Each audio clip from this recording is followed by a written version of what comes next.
नारी के मुक्तिदाता, सिंबल ऑफ नॉलेज, विश्वनायक, महानायक आदि नामों से सुशोभित भारत रत्न बुद्ध शक्ति बाबा साहब डॉक्टर भीमराव अम्बेडकर को उनके 65वें महापरिनिर्वाण दिवस के पर हम आपके तरफ से श्रद्धासुमन अर्पित करते हैं और आप सभी का साधुवाद करते हैं कि आज ये कार्यक्रम आप लोगों ने आयोजन किया। मंच की तरफ से हमारे बड़े भाई मार्गदर्शक परम आदरणीय श्रद्धेय श्री सुरेंद्र बौद्ध जी, साथ में श्री पप्पू भारती जी, इंजीनियर साहब सुरेश बौद्ध जी, श्याम सुंदर भाई, छोटे अनुज, आकाश जी, हमारे सहयोगी चंद्रशेखर एडवोकेट जी, अजय कुमार जी, शरण कुमार जी और तमाम गांव के बड़े बुजुर्ग माता और बहनों और बच्चों, आप सभी को एक साथ जय भीम नवोदित कहते हुए मैं यही कहना चाहूंगा कि अभी तक तो हमारे सभी वक्ताओं ने बहुत कुछ आपने को बताया, कुछ बताने के लिए बाकी नहीं रहा। मैं एक शब्द कहूंगा कि होनहार बिरवान के होते छिपने पात। एक कहावत है कि होनहार बिरवान के होते छिपने पात। एक कहावत हमारे महापुरुष जिनके महापरिनिर्वाण दिवस के अवसर पर हम इकट्ठा हुए हैं कि बड़ी सुशोभित होता है, क्योंकि बाबा साहब के बारे में हमारे वक्ताओं ने जितना बताया वो कम है, क्योंकि उनके बारे में बताना अगर बताया जाए तो कई सदी बीत जाएंगे, लेकिन हम उसको पूरी तरह बता नहीं पाएंगे। तो होनहार विद्वान के होते छिपने पात, तो बाबा साहब डॉक्टर अम्बेडकर अपने बाल्यकाल जीवन से ही एक होनहार थे। उनमें झलक बचपन से ही देखने को मिली,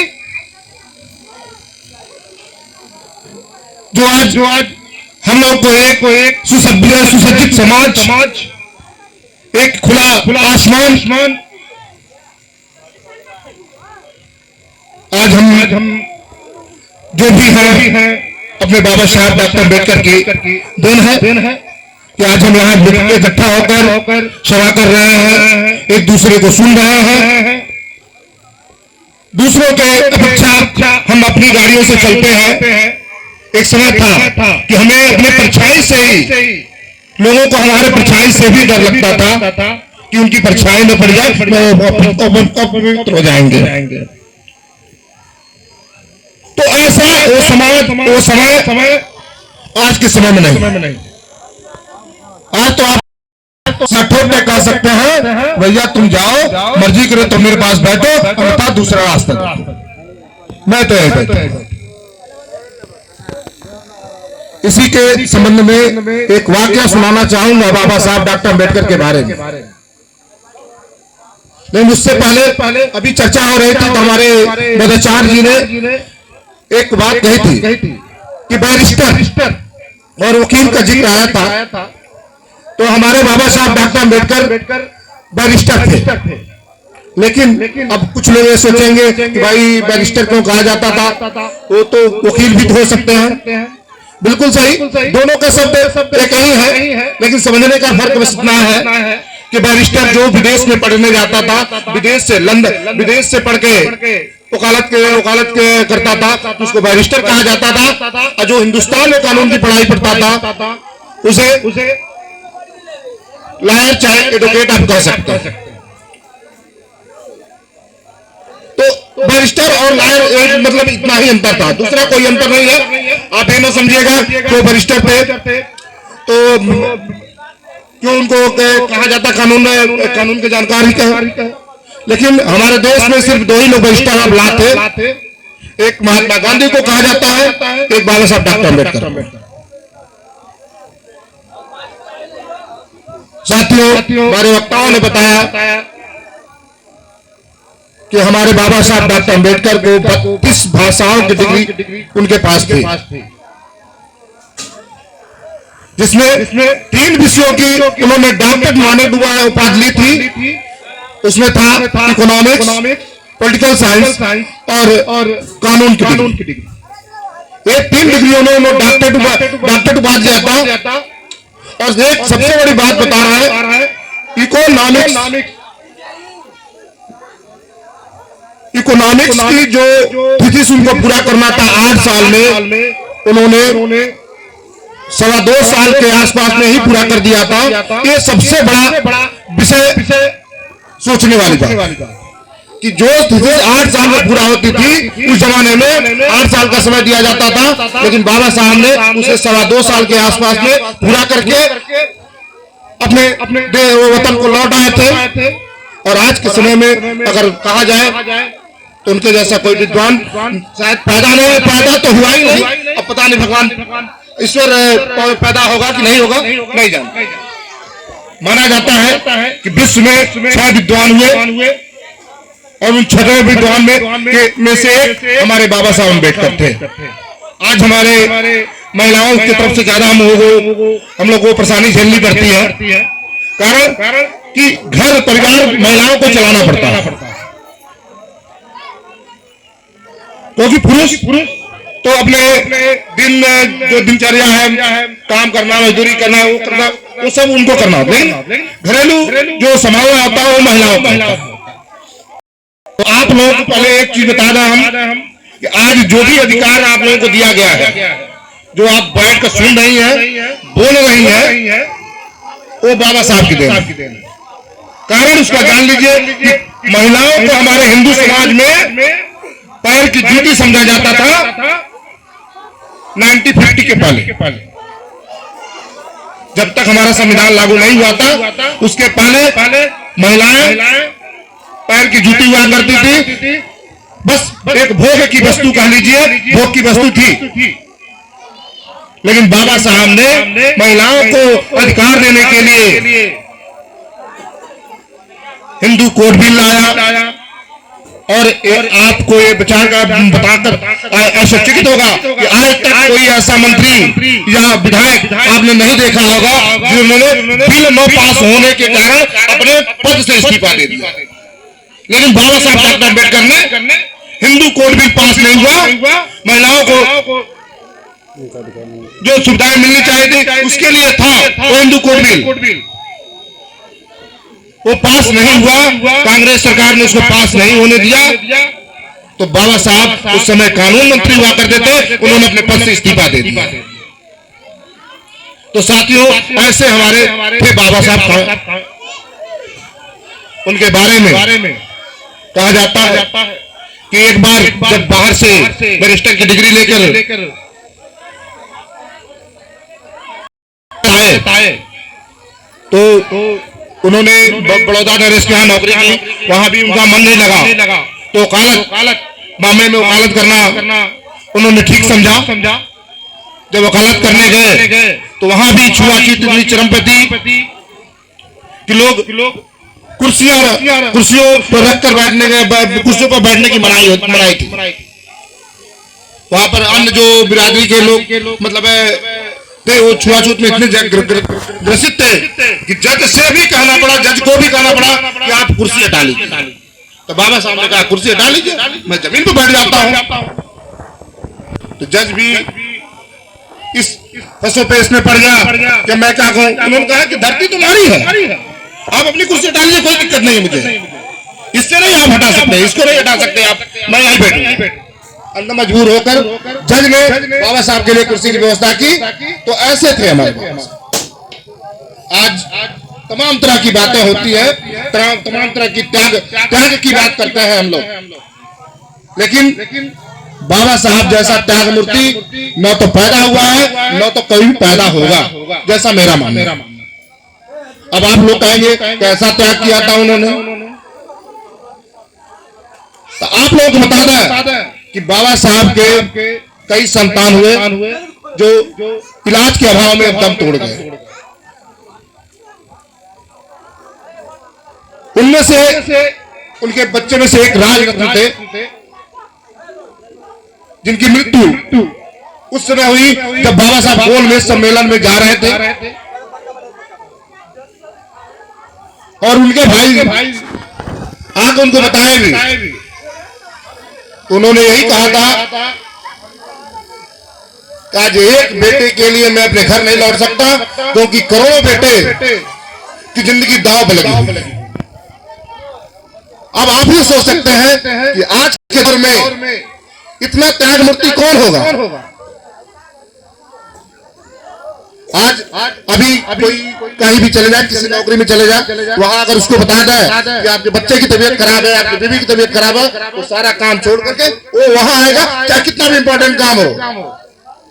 लेकिन बाबा साहब को अपना समाज प्यारा था, अपने बच्चा प्यारा नहीं था। तो ऐसे महापुरुष को हम नमन करेंगे और यही वजह है कि आज हम एकत्रित हो रहे हैं। बाबा साहब ने हमारे लिए बहुत कुछ दिया। गिनती कराई जाए तो पूरी रात बाकी कम पड़ जाएगी। विशेष रूप से महिलाओं को उन्होंने बहुत कुछ दिया। महिलाओं में वो नौकरी में भागीदारी दिया, वोट देने का अधिकार दिया। यहाँ तक कि एक सर्विस नौकरी करने वाली महिला अगर गर्भवती होती है तो उसको जो रिलीफ मिलता है, जो रिलीफ छुट्टी मिलती है, मातृत्व का अवकाश कहते हैं, वो भी बाबा साहब के देन। पहले जब लेबर मिनिस्टर हुए थे तो बाबा साहब ने लेबर मिनिस्टर रहते हुए एक काम किया कि जिन लोगों से 12-12 घंटे काम लिया जाता था उसको घटाकर 8 घंटे किया गया। ये बाबा साहब की देन। मैं स्कूली जीवन में था तो एक हमारे मित्र थे ओबीसी समाज के, उन्होंने कहा था कि बाबा साहब ने हमारे लिए क्या किया। उस समय थोड़ा हम भी ना समझते, लेकिन बीच में जब मिले मैंने उनको समझाया कि बाबा साहब ने आपके लिए तो वो कर दिया जो कभी किसी ने नहीं किया। आपको आर्टिकल 340 दिया। आर्टिकल 340 है कि उन्होंने कहा था कि जब भी कोई सरकार अगर 340 को अमल में लाएगी तो वो कानून बना सकती है और पिछड़ों को आरक्षण दिया जा सकता है। आज पिछड़ों को जो आरक्षण मिलता है वो बाबा साहब की देन। लेकिन सबसे ज्यादा हो हल्ला वही करते हैं, हमारे आरक्षण का विरोध वही करते हैं।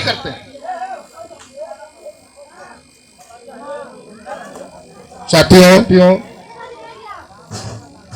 तमाम तरह की बातें होती हैं, तमाम तरह की बात करेंगे, लेकिन हम सिर्फ एक बात पे ध्यान दें।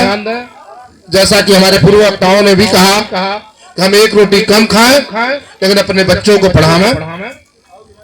जब हमारे बच्चे पढ़ेंगे तभी वो जानेंगे, अपना अच्छा बुरा समझेंगे, तभी जाके हमारा उद्धार होगा। और बाबा साहब को सच्ची श्रद्धांजलि तब होगी जब बाबा साहब का लिखा हुआ संविधान पूरी तरह अमल में आएगा। क्योंकि आज के दौर में देखा जा रहा है कि हमारे संविधान ही खतरे में है। बार बार छेड़छाड़ की जा रही है।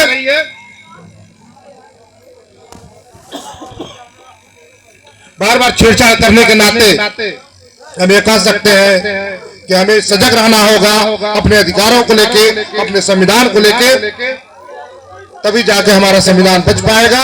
अन्यथा हमारे आने वाले पीढ़ियां जो दम हम लोगों ने झेले हैं उससे कई दम हमारी आने वाली पीढ़ियां झेलेंगी। साथियों, बहुत कुछ नहीं कहूंगा क्योंकि काफी वक्त भी हो गया है, काफी लोगों को दूर जाना होगा। इसी के साथ सभी आए हुए अतिथियों को साधुवाद करते हुए इस ग्राम सभा के तमाम जनता को भी साधुवाद कहूंगा कि आपने आयोजन किया और इस आयोजन के माध्यम से आपने संदेश दिया कि आप बाबा साहब को मानने वाले हैं, बाबा साहब की मानने वाले हैं। और जैसा कि हमारे वक्ताओं ने भी कहा कि हम बाबा साहब की माने, बाबा साहब को मानना एक अलग बात हो गई, बाबा साहब की मानना एक अलग बात हो गई। बाबा साहब की अगर मानेंगे तो हम आगे जाएंगे, अन्यथा मानने वाले, बाबा साहब को मानने वाले तो पूरा देश पड़ा हुआ है। आजकल तमाम तरह जो पार्टियां बाबा साहब का विरोध करती थी, आज वो भी 6 दिसंबर और 14 अप्रैल मनाने की तैयारी कर रही है, मना रही है। बाबा साहब को मानने का जो, अगर सही बात करें कि बाबा साहब की जो हम जयंती और महापरिनिर्वाण दिवस मनाने का आज पूरे देश में जो मनाया जा रहा है, तमाम पार्टियां मनाई जा रही है, उसकी अगर कोई देन है, क्योंकि मंच नहीं है लेकिन कहूंगा अगर देन है तो बहुजन समाज पार्टी है। 1989 में जब गठन हो गया, उसके बाद सरकार बनती है, लेकिन जब बहुजन समाज पार्टी की सरकार बनती है तब लोगों को पता चला कि वाकई में अब अम्बेडकर को मानना चाहिए, अम्बेडकर को मनाना चाहिए। कारण कि अम्बेडकर को हम लोग मनाने लगे, हम लोग मानते थे, मानते रहेंगे, लेकिन लोगों ने हम लोगों को लॉलीपॉप देने के लिए अब हम उनको भी छीनने की कोशिश में लगे हुए हैं। जो लोग जिनको फूटी आंख नहीं सुहाती थी, आज वो भी कहते हैं कि बाबा साहब